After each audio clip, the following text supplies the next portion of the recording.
Pétur, og til hamingju með deildarmeistaratitil. Takk að kærlega fyrir. Hvernig líður þér akkurat núna á þessu mómenti? Bara ánægður sko, þetta er bara sterkt að ná heimavallarréttinum í gegnum allt og bara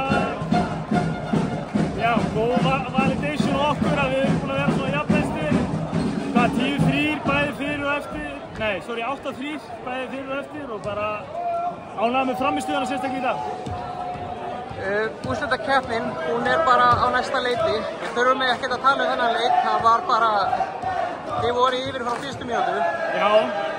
Eins og segir, við svo sem komum út sterkari og við héldum bara góðu fótskoti út allan leikinn og við náðum einhvern veginn aldrei svona almennilega að challenge þetta. Og vorum samt alltaf bara 1-2 stóru skotum frá því að komast inn í leikinn, þannig að eins og segir, bara mjög ánægður með orkustigið sem var í nútleikinn.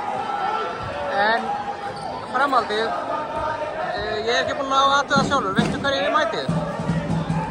Nei, það var stafinn á í Keflavík og svo var það tekið tilbaka, þannig að ég veit það bara ekki eins og staðið núna, þannig að ég bara kemst að þið líklega á næstu mínútu. Skiptir það einhverju máli?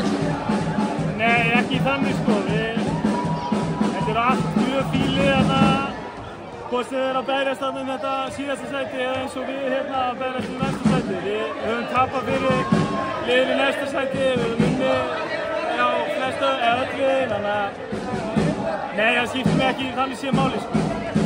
Takk fyrir Pétur og aftur til hamingju. Takk.